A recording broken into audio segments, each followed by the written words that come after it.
If you think that working hard is enough to get you promoted, you're wrong. If you think that checking every box on your careers framework is enough to get you promoted, you're still wrong. And if you think that cozying up to a manager and persuading them that you should be promoted is the right approach, your company is broken. Hard work matters, and so does output, but it's not what gets you noticed or rewarded. The game changer is impact. But the problem is that most people don't know how to describe what impact should be or how to show that they have had an impact. Today, I'm joined by Dan Ashby, an engineering and quality leader who's seen firsthand why traditional career frameworks don't work. They reward noise over value and checklists over real contribution. In this episode, we will walk through his impact-based career growth framework. And it's not just theory. He's also left behind for you his complete framework that you can download and use to help you build a meaningful career framework. So if you feel that you're not getting promoted enough, or if you are fed up with building career frameworks that are just gamed and don't really add any value to the organization, this episode is for you. Let's get into it.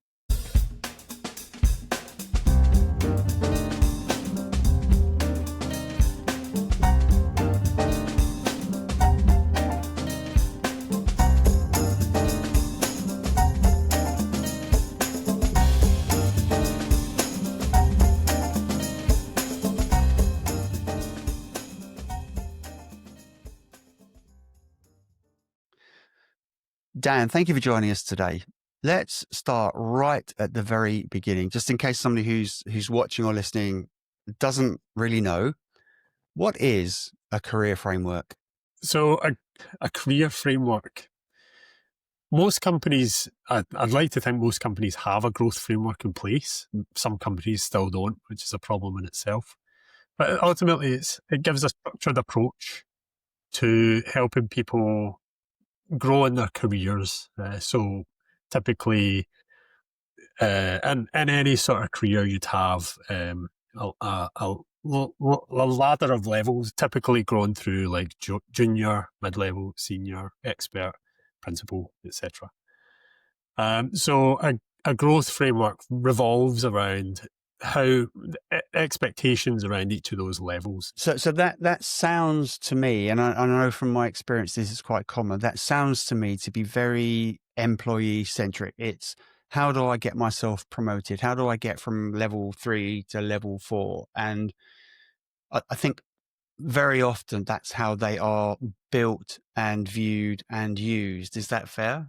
Yeah, and that's one of the big challenges with a growth framework as well, because it is very extrinsic reward focused, and a lot of them are very task based as well. To be at this level, we expect you to do A, B, and C tasks, and that drives that sort of checklist mentality when it comes to growing in your career. Like if I do A, B, and C, then I should be at the next level, you know.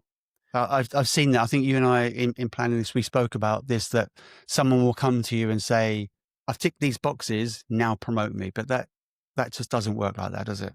No, it's such a challenge. One of the biggest challenges I had in early days in a manager role was basically revolving around the growth framework that was checklist based. And I had someone that was pushing for a senior level.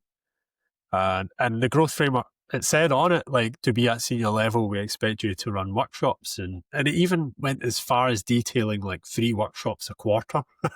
It was so silly. And sure enough, that person ran 3 workshops, came into a one-to-one, a growth review one-to-one, and expected a promotion.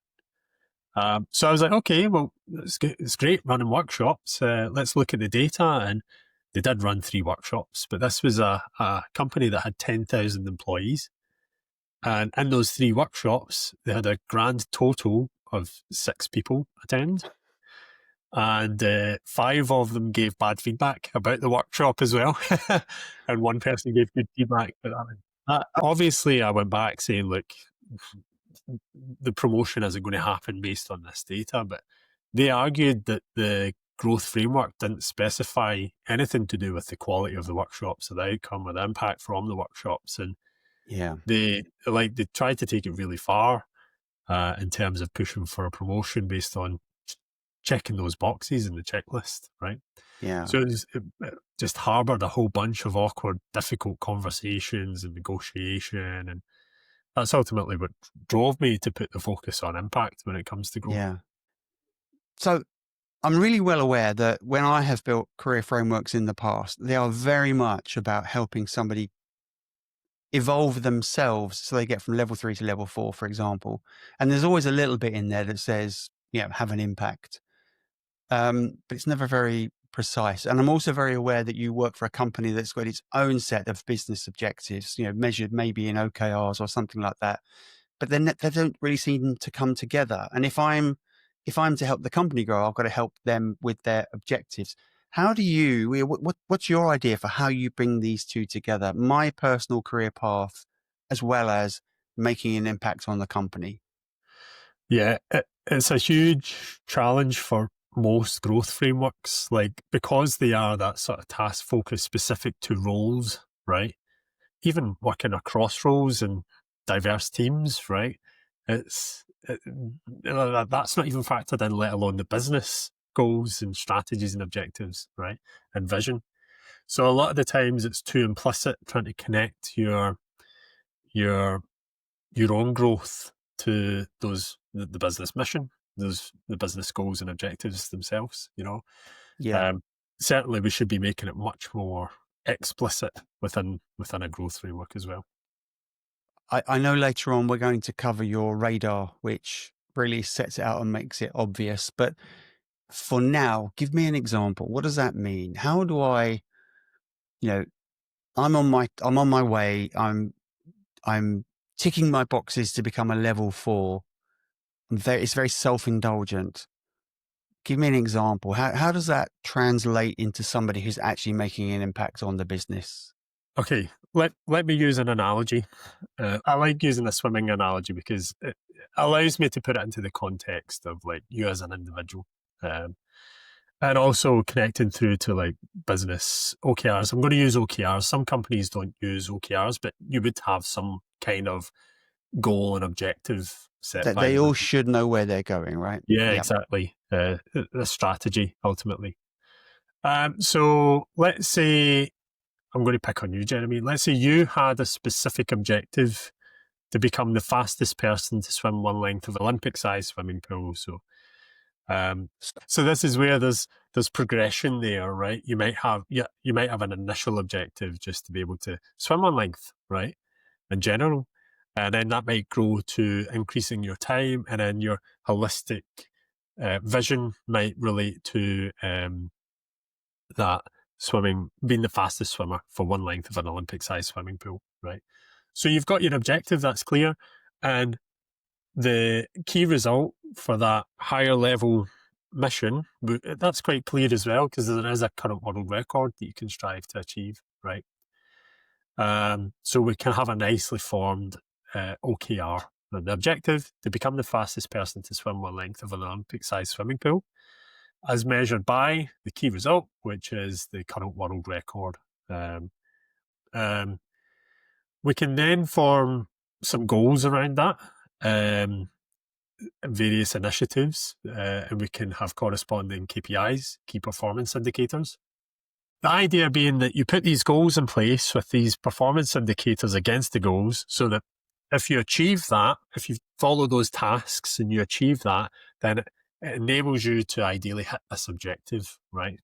Now, if we didn't have impact, if we didn't have any focus on impact, which is quite common in existing growth frameworks, right? You might achieve these objectives and then what happens, right? So let's look at that example. Jeremy, well done. You're now the fastest person to swim one length of an Olympic-sized swimming pool, right? So if we stop there, typically the way that our human nature works is, okay, great, I've done this thing. What do I get, right? Yep. Where's my reward, right? And at that point, that's why a lot of growth frameworks tend to be focused on that extrinsic rewards. I've done this thing. I've hit these tasks at this next level. Where's my promotion and pay rise, right? Yeah. What's in it for me? Exactly, right? That's the challenge, right? But what happens when you put impact on top, right? When I talk about impact, I'm meaning the effects of what you've just achieved on people, right? Impacting people. So let's go back and Jeremy, well done. You're now the fastest person to swim one length of an Olympic-sized swimming pool, right? And look at how you've impacted your friends and family who have supported you throughout this journey, right? And they've been your cheerleaders, and the sense of pride that they feel, right? Look how you've impacted the next generation that have witnessed what you've done and are now inspired to get into a swimming pool, right? Look how you've impacted your training team that you hired. So they've ultimately helped you achieve what you've just achieved. So your impact on their brand and reputation, right, and the opportunities that they have going forward. Look at the impact that you've made on yourself, your own personal brand and reputation, your own opportunities to do more, make further impact, like write a book about what you've just achieved, right? And how you've impacted your competitors. They've now witnessed what you've done, seen that it is possible to beat a world record, and they're now inspired to beat yours, right? How you've impacted your sponsors and their reputations and all that sort of stuff as well from I love what it. you've just achieved. So putting that focus on impact to people, it does two things, right? It gives you that deep sense of purpose and value that you're bringing and the tasks that you're doing and the objectives that you're achieving. By putting that visually on impact to people, you're getting that intrinsic motivation, right? It's also enabling you to capture the data around making the impact on people and evidencing it away so you can take it into those conversations for the extrinsic rewards as well, which makes those conversations much easier. It's not about, I've done this task, right? It's about, here's the impact that I've made across these different levels. I've impacted me personally, I've impacted my team, I've impacted the group that I'm within, the company, the industry in this way, and carrying that into the conversations, like in those one-to-ones That around growth as well. that sounds transformational, because if you come back to what we started with, which is what's in it for me, suddenly, yeah, that's important, right? Because that does drive and motivate people, but you are now seeing it from a completely different perspective. And I would imagine that if you are that swimming club, to use your example, if each one of the swimmers was doing that, that swimming club becomes an amazing place. And in the workplace, if each person was doing that and being very focused and very aware of the impact that they are having beyond themselves, then the organization becomes successful too, and it will achieve its goals.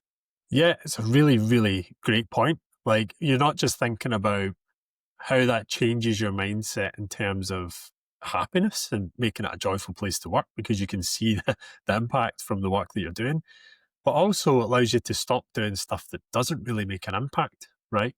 So it means that you're only focusing on the things that do, which elevate performance of yourself and of your team and of the organization. So you're right. It is transformational in that sense.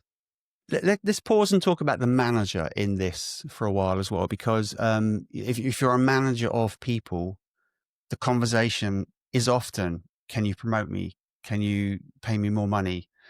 If you're a manager and now you have this sense of impact, and the framework that you're using embeds it and makes it obvious and makes it, what's the word I'm looking for? Something that your team want to hit. What difference does it make for that manager? Does it make their job more difficult or more easy? It's that's a difficult question. It's both, because initially with the mindset change around this, you have to take people on that sort of journey of changing from being task focused for pretty much most of their career to then having to think at a much deeper level around impact to people, which can be quite hard, right? If you've never done this before, then all of a sudden you're having to do this, and it's tied to growth as well. It can be quite a challenge for people, especially for engineers who think more logically about these kind of things. And if I do this task, then this happens. If this, then that, right? But it's breaking out that barrier. But actually, in the long run, it becomes easier because the conversations are less about the I want this reward and here's the scenario around tasks, right? It puts it more onto how can we amplify the impact, and do you have the right opportunities? How can I help you find opportunities to make an impact, and how can I help you grow the skills that you need to make this particular impact, and then conversations around actions and attitude and behavior and how tweaking those things can amplify your impact, right? Yeah, no, all good. It's also shifting a little bit the blend of skills needed, right? Because it's not just purely the tech skills and a tech role. There's very much the human element to this as well, right? A lot of making impact, you're putting the focus on people. And in fact, we all know it's people that build software products for people, so they should have those skills anyway, but it brings it to the forefront ultimately. Yeah. Yeah, I often talk about knowledge, skill, and activity, really. Knowledge is what you know. Skill is how well you use your knowledge, but then the activity, the behavior, the communication, the execution, the awareness of impact, I think it fits in very well with that. Let's get into the framework now, your approach. You, just like every guest, you've left something behind for the audience to download later. We'll cover that off at the end of the episode. You've left a lot of material for people to download. You've left your whole framework and the approach so that people can download it and apply it themselves. Now, there are 5 core parts of it, which we'll step through. But to begin with, you have some sort of a formula which helps people understand how the pieces come together and how the real impact is shown. Walk us through that. What is this formula? Yeah, yeah.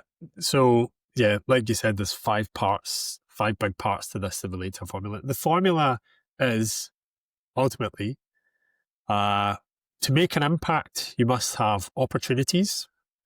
You must also utilize your skills, which is underpinned by your knowledge and awareness of various subjects around your role. And you also must take action. Your actions are driven by behavior and attitude as well. That allows you to make an impact, which you can then back by evidence. So yeah, the 5 different parts around the framework relate closely to this formula. Could we just dive into opportunities a little bit? Because I know that in talking about this before we are recording, there's more to the word opportunities than meets the eye. Because I think a lot of people would be listening to this and thinking, again, coming back to a typical framework, an opportunity. Let's use AI as an example. I need an opportunity to write some AI, but that's not what you mean, is it? No, it's not the opportunity to do the task or the opportunity to be promoted. What I mean is the opportunity to make the impact, right? An opportunity. This is where it connects back to that strategy side of things, right? If the business has a goal, how connected are you to that goal? How much of an opportunity do you have to move the needle on that business goal, right? So that's kind of what I mean by an opportunity. It's like going back to that person that was running workshops, right? I believe part of the reason that they couldn't attract more people into that workshop is because they didn't have an opportunity to advertise it. They didn't have an opportunity to actually build a reputation within the organization for more people to be attracted to that workshop, right? So there's these kind of opportunities that enable the impact, right? That's ultimately I also wonder if maybe the content or the title of the workshop wasn't clear and specific enough to people, potentially, yeah, so they couldn't see, well, how do I apply this and how do I use the output to actually then make an impact myself? yeah. So there is a range of things here, lots of different variables. So you're right, the branding of the workshop, the skills and marketing of the workshop, right? The influence and talking to people to attract them into the workshop, even the communication skills there, even the ability to present, right? And then, of course, I'm predominantly focusing on different skills there, but there's different actions and different behaviors and attitudes that you could mold alongside those skills, alongside the opportunities, right? And then it becomes Yeah, even clearer that doing the task does not qualify or quantify any kind of progress or any kind of anything which needs to be rewarded with promotional pay rises. It's yeah, even more clear that just doing the task is not at all what you should be doing. yeah. Even going back to the swimming analogy, right? In order to even start with that objective, you need to have an opportunity where you have access to a swimming pool, right? So all of that leads up to your formula, which is opportunities plus skills plus actions leads to impact. I think we can all agree now. I think we can all see that if that impact is landing, the employee does better, the team does better, the manager does better, and the organization does better. So it's really worth doing. Now, your framework, as we mentioned, has got 5 core pieces. They're sort of pieces of data that come together and feed into that formula. The first piece is skills mapping. And I would imagine that a lot of people listening will think straight away, yeah, that's a normal careers framework. Like it's a series of skills or tasks or activities that I must do in order to get from level 3 to level 4. But it's not quite like that, is it? Yeah, it's very similar, but I think I'm just going a little bit beyond the borders of the role as well. When I think about skills mapping, I think about the person's in a role. They're also within a team working on a product that's part of a platform. They're in a department within an organization. So there's lots of different skills involved at each of those layers. So skills mapping, I would take beyond just the role, right? So an example, in the in the pack that people can download, I've got the Tina as a tester slide. So there's a range of Yes, testing walk skills. through that, because I think when we were planning this and we looked at that slide in the framework that you've got available, you've got you talk about Tina being a tester and you show where she sits and the sort of the rings of the onion, if you like. Walk us through what that looks like, because it's applicable to just about any role in any company. Yeah, of course. So yeah, on the downloadable material, I've got Tina as a tester, but yeah, same. Elizabeth is an engineer, Debbie is a designer. It applies to everyone.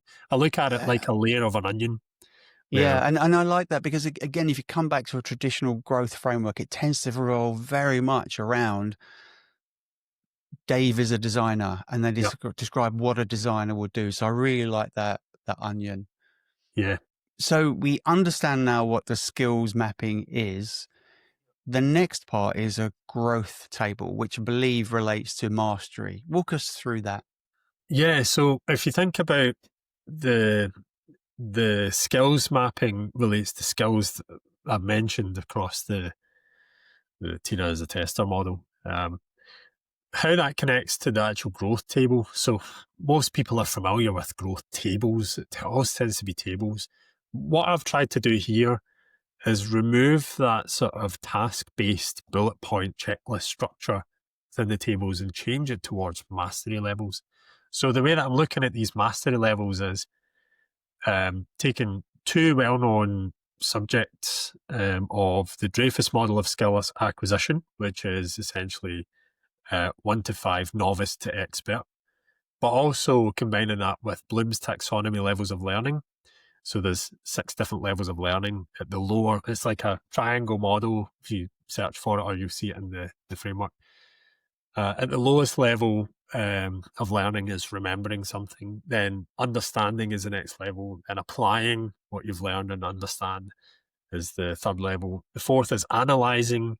Fifth is evaluating, and then the sixth is actually evolving and creating that subject. So what I've done is I've kind of smashed these two structures together to create a slightly refactored mastery level that would fit with growth. Do you know what I like about that the most? That a lot of companies, when they say they're going to have any kind of a career framework, whether it's good or bad, the most time consuming part is wordsmithing and understanding how to describe where somebody should be at any given level. I really like that your framework just sorts over that, and I'll instantly be able to understand, okay, I now know how I should describe what somebody should be doing at this level in this task. I think that's Yeah, great. the key is it's not what someone should be doing, It's the level in which someone should be operating, Correct. right? So when we apply this into the actual growth table, the table, okay, so it's a standard table. Along the top, you've got your role levels from junior, senior, junior, Pretty mid-level, standard stuff. senior, Yeah. etc. Right? So you just build that to what you have existing. Down the left is where I've got the different competencies, and this is where I've tried to split it between craft competencies. So that one that's specific to the role and the team, maybe even the group context in there with the domain, product domain. But then there's also the sort of personal and leadership competencies as well, which carry on the rest of that sort of TINA model. But instead of what you're doing, instead of the traditional growth framework, is you would have a similar sort of table. These are the skills and competencies, and these are the roles and levels. Instead of putting the bullet points in around expectation around tasks, at this level, you should do A, B, and C. You're actually mapping the mastery level expectations, that level that we expect you to operate at for this role level, right? And that's actually an easier activity to go through when building your own table in your own specific context, right? Yeah. Because it's fairly similar that you would expect like a junior to be in that sort of remember, understand, grow, because of that guided execution. Whereas someone that is more of an expert, you'd expect them to be practicing, organizing, and perhaps even evangelizing, right? Depending on the context of the business and what you need from the person in that role. Are you looking to push the boundaries with a particular business domain, you know? And it becomes less subjective, doesn't it? Because again, one of the reasons it takes so long is you spend 2 or 3 months yourself having a first go, and then you put it out for feedback, and Yep. you spend the next 6 months collecting that feedback and twisting words and adjusting. Whereas if you keep it this simple, it's no longer very subjective. It's quite objective. Can we Yeah. just briefly describe this? The next part is really mapping this to impact. It's strategic impact mapping. Walk us through that. Yeah, so there's two different parts that relate to actually strategically planning what impact you want to make and also mapping it. So being able to visualize it. And that shows where you're sort of targeting your impact in the radar that we've mentioned as well. I'll talk through the radar. But when it comes to actually planning what impact you want to make, that we've mentioned before, OKRs, or any kind of sort of company strategy or vision or objectives that the company's working towards, being able to plan the impact and align it nicely with that sort of company needs and company goals. It's always been really important. So this is a core part of the framework, is being able to actually revolve your impact around those things. But again, coming from that perspective of visualizing it in a way where you're talking about things directly related to your role versus things that are outside the realm of your role, maybe secondary initiatives to what you're employed to do. That's really valuable because I've seen cases where people have maybe over focused on those other things and not spent enough time on the primary tasks that we're asking them or employing them to do in their I've seen that craft, so right? many times, Dan. That's so So, true. yeah, being able to visualize that helps to steer the conversation, especially if it's around a promotion related to their role, right? A mid-level engineer going to a senior level engineer, but if what they're primarily focused on is like community work or leveling up another area of the business or some other company objective that isn't related to their product area, for example. So it helps as a manager, it helps me have these kind of conversations as an individual. It helps them keep focus and blend across both aspects. But ultimately, a space for them to actually plan, be strategic about what impact they want to make. That really helps them guide finding those opportunities, growing those skills, taking those actions, having some kind of prioritized order, understanding the amplification of the impact and that sort of Yeah. context. And the framework includes this radar diagram that you've Yeah. mentioned a few times. I think it's probably difficult to describe it. People would need to download and look at it, but it becomes immediately obvious. And I guess the next part is really, it's all very well having a framework and understanding it and saying that I'm doing it, but I know that the fourth part is collecting evidence to show that I'm doing it. Yeah. So the radar is the first part of those conversations around making an impact, having made an impact, right? So the radar is really hard to describe like an audio format, Yeah. but it's got a radar of circles, right? So at the center is personal, then there's team layer, group layer, company layer, industry layer. But then overlaid on top of that, there's quadrants. So there's a business value quadrant that has segments for the business, for clients and customers, and for users or consumers. Then there's a giving back quadrant, which that's talking about like internal and external communities and coaching and mentoring, things like that.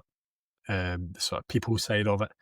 There's a waste quadrant where you're proactively trying to avoid waste or reactively trying to resolve waste. But there's also probably one of the main quadrants for people is the knowledge value quadrant. And that's the one that's kind of specific to roles. That's the one that would change based on different crafts, for example. So in there, an engineer might have a segment for development and technology. They may have a segment for product and design. We have a segment for DevOps. We mentioned that being as part of the skills. Testing and quality might be there. Agile and flow might be another segment. It's really dependent on role. Leaders will have different segments, right, around strategy and things like that. But the idea is plotting your impact, even high level, right, around this radar, around the layers and the segments and the quadrants, helps to stem some really interesting conversations. We often talk about a fully rounded person. And I think when you see that radar, which is essentially a circle, you want to see someone very balanced, like quite circular, quite rounded. And as you said a few times, if you've got a spike sticking out or a trough sticking in, that's a really easy managerial conversation to have and say, hey, what's happening here? But yeah, super useful. But then that also leads nicely to a feedback table as well. But ultimately, what we're trying to do here is gather information about the impact that you've made, so the details there, what skills you used and competencies you used to make that impact, what your role was in making that impact. So whether you're an instigator of this thing or whether you're owning it and driving it, or whether you're a collaborator and someone else is driving and someone else instigated, all of that's still important, your role. You're also detailing who you impacted, so whether it was yourself or whether it was your team, whether you have impacted across the org. That helps to target feedback, specifically on the impact as well. And then the scale of the impact, where it sits in that radius. And then also allows you to attach any links. Like if someone's saying that they've built this tool, we'll link to GitHub, show us the tool, right? And then we can actually dive in and explore those links as well. Or created this document or ran this training. You can link to that stuff. You can add it into this sort of any kind of format that you choose. But I've went with the tabular format. But having the links to the evidence in the notes really helps to sort of build that sort of narrative around the impact that you've made, so it's not just verbatim, people can actually see it. It also helps to connect nicely the request for feedback because I talk about 3 different levels or orders of feedback, right? The first order of feedback is about the person. Jeremy's amazing. Love working with Jeremy. Yay, thumbs up, Jeremy. That I gives hear you that a lot. a dopamine kick, right? You get that a lot. Most people operate at that sort of level for feedback. It's a nice dopamine kick, but it's not very useful whatsoever. How are you going to use that to grow? I agree. It's what I call endorsing feedback. It's like, yeah, great, terrific. What do I do with that? Yeah. Exactly. Second order feedback is feedback on the tasks. And this is probably what most people tend to do, actually, I'm not even saying Jeremy's great. I'm saying that thing that Jeremy did was great, right? Yeah.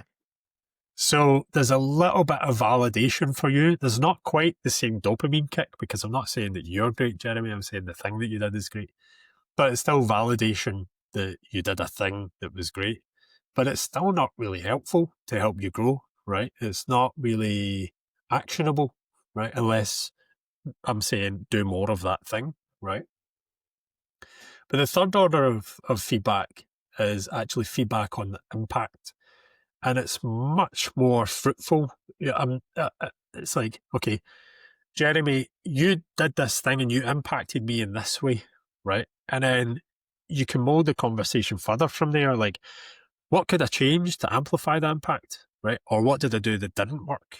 Do you know what I mean? And how, if I want to take, I've impacted you in that way, but if I want to impact this other team in that way, what advice would you give me for that other team? You could stem the conversation in many different ways there, but you're getting that, getting that dopamine kick because you're hearing your impact from someone directly. It's giving you that sort of sense of value, sense of purpose, right, of what you did. This is a great tool for a manager to be able to measure and motivate and grow their people and their teams. If I'm one of these people, if I'm working for you, Dan, and we're using this framework, what's in it for me? Great question. So, yeah, a running theme around this framework is intrinsic motivation, right?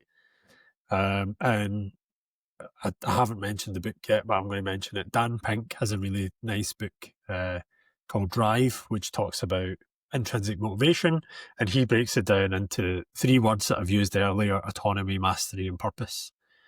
And I mentioned the connection with the formula for making an impact so closely to these words. Like, you have autonomy for your finding your opportunities, autonomy in growing your skills, autonomy in your actions and behavior.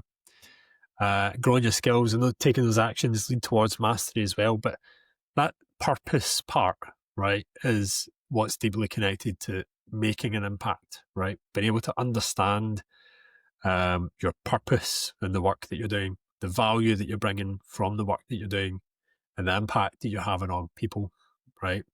That drives that intrinsic motivation, which just breeds high morale, right? It enables you to work towards high performance, right? With that high morale. I understand that. This framework really makes that connection with impact. Let's think of the manager now.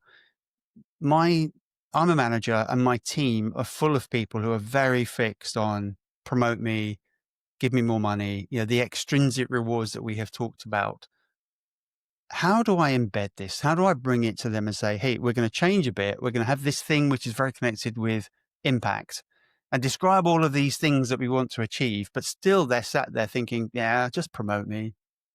Yeah. And the extrinsic rewards are still really important, right? I'm not saying that this is a framework you will no longer need to reward people. You still have a growth. You still have the role levels. There still is that expectation there. But there's 2 things around this. The first is that if you're in that position where people are just so focused on the extrinsic rewards, right, and they're demanding the extrinsic rewards, there's an underlying problem there, which is probably that they don't see the value in the work that they're doing, right? So bringing the framework in will help people overcome that underlying problem. The second thing is that this actually helps have better conversations about the rewards, right? Because it's no longer task driven. It's much more focused and evidenced around the impact, right? So those conversations change as a manager. If you truly believe that someone deserves a promotion based on the impact that they're making, you're no longer going into the conversation with decision makers and budget holders around um, this person's done this thing, right? You're saying this person deserves a promotion because look at the impact that they made, and you can put the evidence in front of them with the feedback connected to it, right? There's no push back on that if the evidence is there, right? So it becomes more about managing the expectation at what level the impact should be at, rather than have you made an impact or not, right? Everybody should be making an impact, but it's just about, are you making an impact at the level that we expect at the next level on the ladder, right? I absolutely agree. And we've been through a lot of material, and I know that the framework that you have left behind that people can download is very visual, and it really adds color and perspective to everything that you have been through. So I'd recommend that anybody who's listening or watching to go and download it and have a look at it. Listen back to the episode when you've got it in your hands. Dan, what's the one thing that you want people to take away from this? If there was just one thing that you could pull out, what would it be? I think it's get strategic about your growth, right? And with that, just this framework, I originally was envisaging this as going beyond your current company, thinking about you and your career, right, across a range of different companies, and how you can amplify your impact in that sense and use your learnings from one context in a new context. So, but that's what I mean about being strategic with your growth. It's not just about ticking the boxes, it's way more than that. Dan, thank you. This has been great. What I really love about this is that, I mean, clearly the big thing about connecting what somebody does with the impact that they make and measuring their performance on that, I think is groundbreaking. A lot of people try it, but this framework and this approach that you've got nails it and really means that somebody can put a plan together for an individual, for their whole team, for themselves, and actually show that. And the thing that I'm getting from this is that too often these career frameworks that we've all put together are about progression. It's about getting up the ladder. What I'm seeing here is that it's not necessarily just progression, but it's also growth, which is a very, very different thing. And a lot of people get pushed, for example, from being an individual contributor into a manager because that's the natural progression. This is growth. This is showing how somebody can actually evolve in what they do, in how they act, and the impact that they make. I love the fact that you bring in the evidence and the feedback, so it's very trackable. And this passport idea that we've just spoken about makes it very transferable. It's something which grows me and helps me move forward in my career, both in this company but also beyond. So thank you so much indeed, Dan. If you're listening and watching and you're intrigued by all of these things that we've been talking about maps and radars, go to buildyouredge.org/downloads. You'll find a list there of all of the downloads that we've got. Dan has got a page on our website also for his own episode. On there, you'll find all of the links to Spotify and YouTube, as well as the download. So Dan, thank you again so much indeed for all of the time that you have spent. I hope that everyone who's watching and listening gets a lot of value out of it. No, thank you. It's a pleasure being on the show, and I love what you're doing with Build Your Edge as well. Thank you so much. Good. Thank you very much indeed, Dan. See you next time. Bye-bye.